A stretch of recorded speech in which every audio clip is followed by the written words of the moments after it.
Good afternoon, everybody. Welcome to the Power of the Tribe. Welcome home 220. My guest this afternoon, she's a heroine. She fights for people, and I will get into that. And I love her courage, and I love her dedication to standing up for other people. She is the CEO and founder of Civility Partners and is a strategic HR consultant, coach, and trainer who partners with clients to change toxic cultures to positive ones. She specializes in coaching abrasive leaders who have been accused of bullying or creating a hostile environment. Did I tell you she's a fighter? Her books include Back Off, Your Kick-Ass Guide to Ending Bullying at Work, Seeking Civility, How Leaders, Managers, and HR Can Create a Workplace Free of Bullying, and Stand Up, Speak Out Against Workplace Bullying, Your Guide to Survival and Victory through 23 real-life testimonies. It is my pleasure to introduce Catherine Mattice Zundel. Good afternoon. Oh, thank you. Thanks for having me. It's fabulous hearing about yourself, right? Yeah, thanks for all of those accolades. You deserve them. I must be amazing. Just kidding. You are amazing. Again, you're an inspirational leader, and we're really glad that you're here. Thank you. Thank you. Okay, so the whole summit is celebrating inspirational leaders, and we'll start off with Catherine. What is your secret to living life to the fullest? Well, I am lucky enough to have a job that I truly love, and I'm very passionate about everything we're doing here. It can be stressful and hard and frustrating, and also wonderful and amazing and beautiful. And I have the pleasure of leading a team that I love. We're like family here, and it's I just love coming to work. The clients stress me out sometimes, but my environment here inside Civility Partners, and just the opportunity to make the lives better for other employees out there in the world is something I'm very passionate about, and I get to do that every day. So I have to ask you, how did you come to this path? It's an interesting story. So my background is in HR. I was a director of human resources for a nonprofit organization and found myself working with a bully. This person was, hard to deal with. He was a yeller. He was frustrating. He was an Uber micromanager. And so as the director of HR, I was dealing with all the problems that he created. I was coaching people who were frustrated with him. I was dealing with turnover in his office. And I was spending a lot of time talking to the president about his behavior and trying to encourage the president to step in, and the president wouldn't. He would just say, "Oh, that's how he is. Why does it bother you? Let it be." But then in addition to all of that, I personally felt bullied. So I was also targeted. In fact, I was one of his main targets. And so it was pretty exhausting. And so during that time, I decided to get my master's degree, and I was at San Diego State and had a class around my degree's in communication. And we had a class around kind of dark interpersonal interactions. The name of the class is The Dark Side of Communication, actually. And so, of course, I had to write a paper on something dark. And so while I was researching for this paper, I decided to write a paper on my situation at work, and came across the phrase workplace bullying, and just really got fascinated with it. So I spent the rest of grad school studying that topic, and came out with all this knowledge rolling around in my head. And I wrote back off pretty quickly after grad school, and just kind of went from there. I just found I was very passionate about it. And you can see the passion because, all right, so being that most of us have been in corporate, and there's always definitely more areas that are structured where those that are on top are given the praise, and those that work for them, there is no opening your mouth. With that being said, where do women, because it is women that are a lot of times in this position, even begin to go? Mm-hmm. Well, I'll start by saying that's why I focus on culture, because the organization has to have a culture that makes people feel comfortable to speak up. And so that's what I do. You know, I go into organizations and help them create this culture where people feel comfortable. Because you're right, most people don't speak up, whatever your gender is. And so, you know, it's that political game of who's an ally for me, who can I not talk to because they're friends with the person who's acting this way. But in the end, you know, I'm working on creating a world where you can go and speak to your HR, you can go and speak to your manager, and even better, you can speak to that person and say, this isn't working for me. So where do women go? The answer is it depends on the relationships, you know, of the people around you and who might be an ally. Depends on if your HR department is savvy around people and engagement and culture or not, you know. So there's a lot of variables to provide an answer to that question. So then let me ask you a question here, because do you come in after there's a lawsuit and you're putting out the fire and then they're reprimanded and therefore have to have some kind of resolution? Or is there ever a time where people say they get to and they're looking and being progressive? Both. So most of the time when I coach a bully, an abrasive leader, it is because they got themselves into trouble. So somebody finally filed a hostile work environment complaint, or they're getting, you know, lawsuit threats. And so finally, the CEO sees that there's a liability and wants to address this person's behavior. But I do get the occasion where somebody actually reaches out to me all on their own, and it's like, I recognize that my behavior is hurting my career. I feel like I'm not going to get any farther unless I change my behavior. And so those people are really cool because they're, you know, already self-aware that they need to change.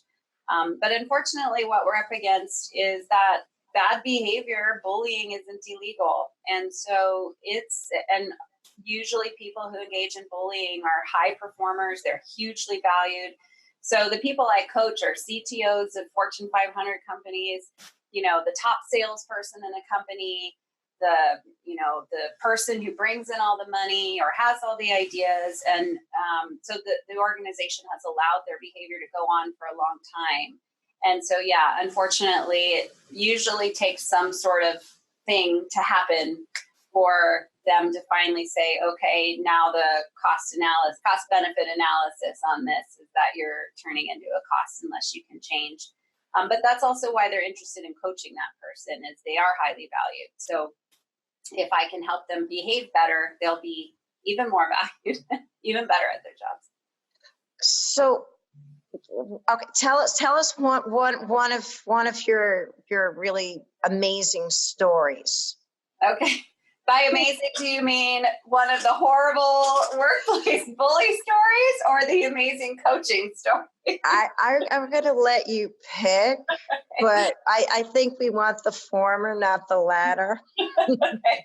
Well, I'll put both in there. So one of the very first people I coached, actually, he was the CTO of a Fortune 5,000 company. Ooh. So he has a dear place in my heart because he was towards the beginning of my coaching career.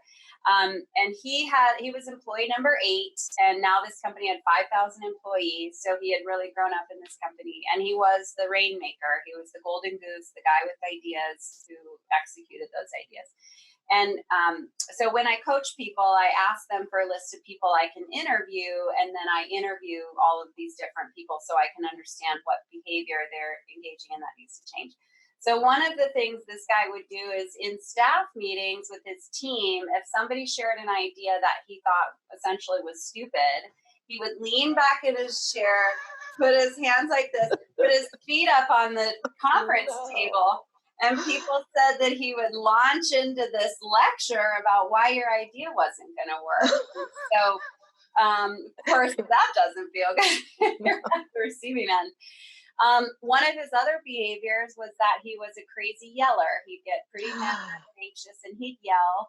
And he was from the south side of Chicago. And so he kind of walked around like this and had this real machismo demeanor, And he would yell pretty crazy at people, and they would say, his veins popping out of his forehead and all this stuff. And he yelled so crazy at someone that they actually had a panic attack, and that is what caused the organization to finally seek him a coach. Was this panic attack? But he's a really cool success story. Over time, I'm able to help these people see that by acting that way, they're actually less effective. If you can take the time to provide good feedback and teachable moments, that people will actually produce even more for you. And I know you're focused on success, so that's how you reach it.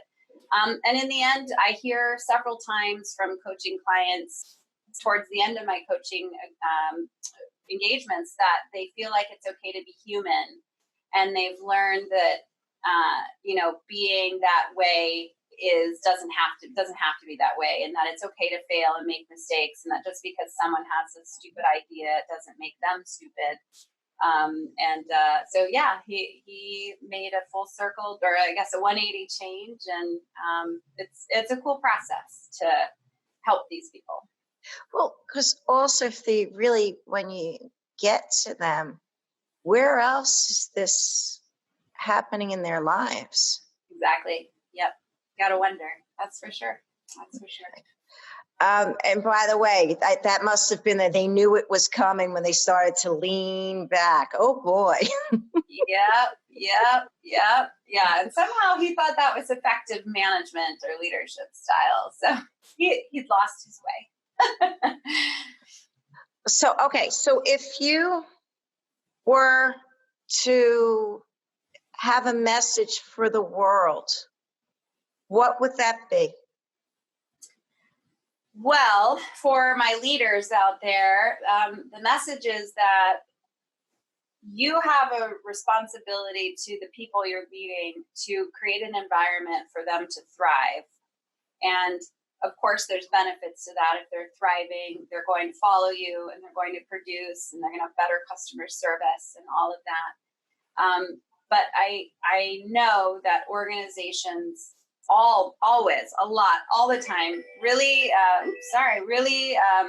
overlook things that seem insignificant, like incivility, or you see that one kind of grumpy person who always cuts people off in the staff meetings, or that catty woman who kind of gets under people's skin. And because that stuff's not illegal, and most of us don't really know how to solve that type of behavior, we let it happen.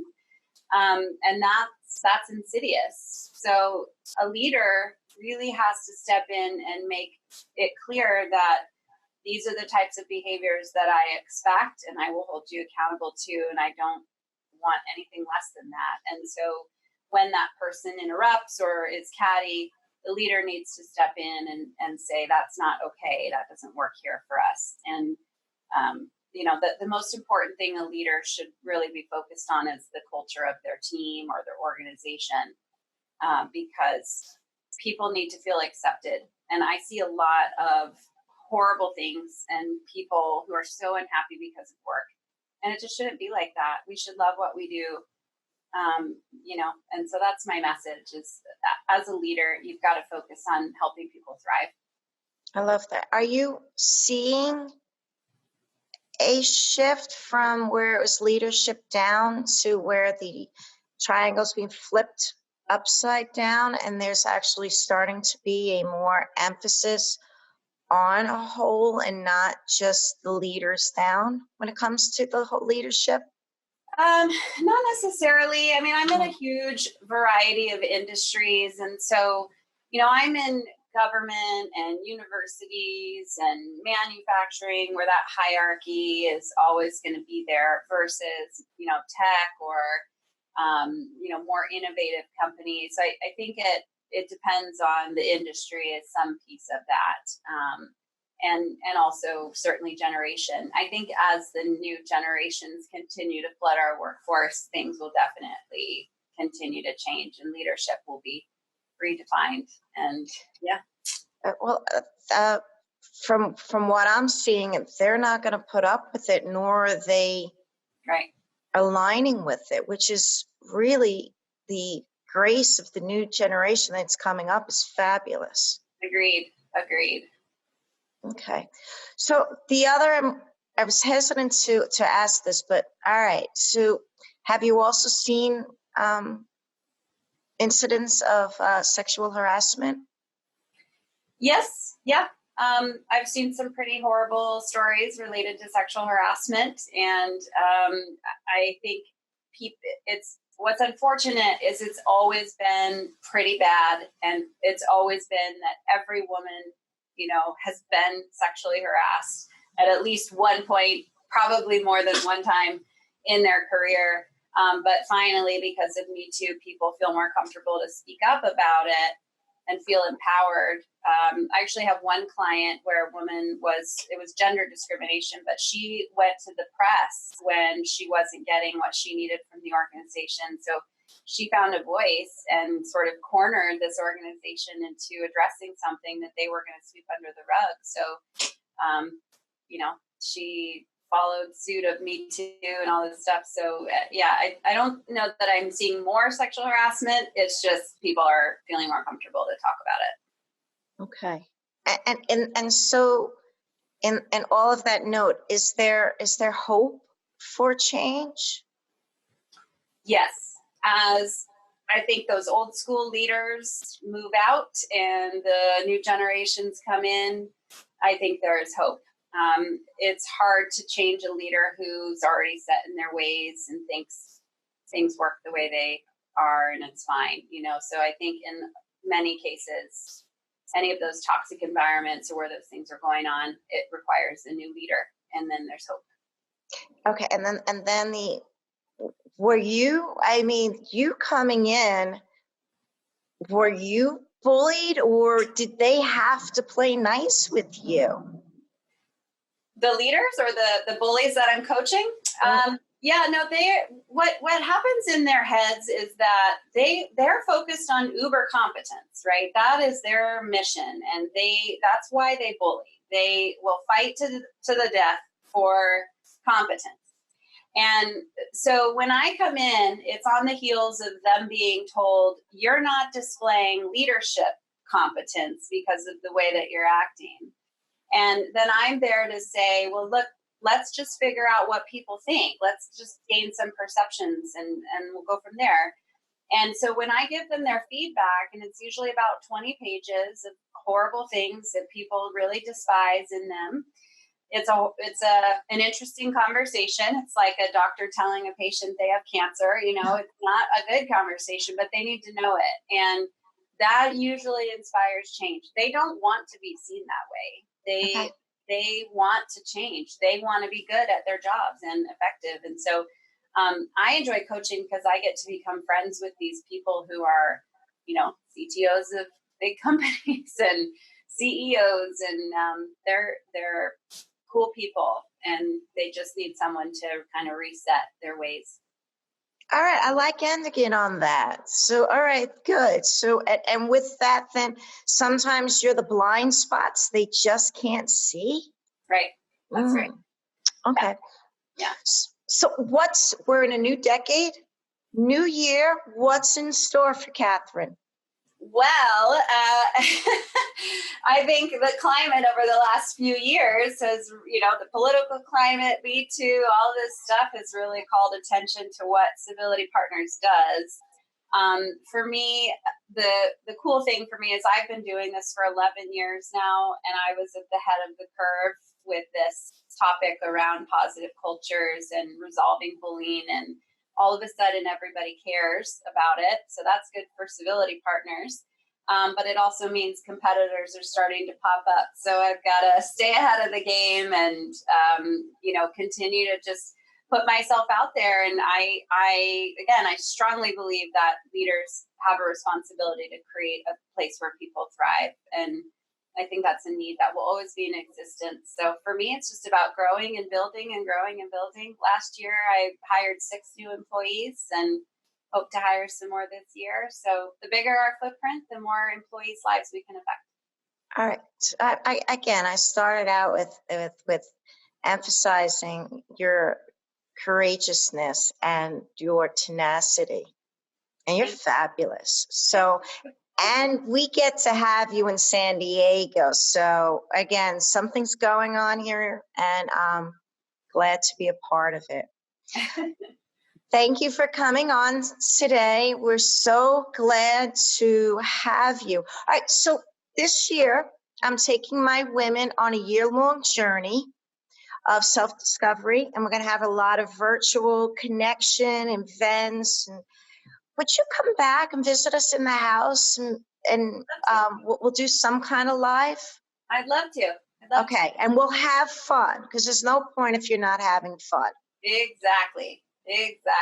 All right, Catherine, thank you. Keep up the great work, because that is what you're doing. Thank you.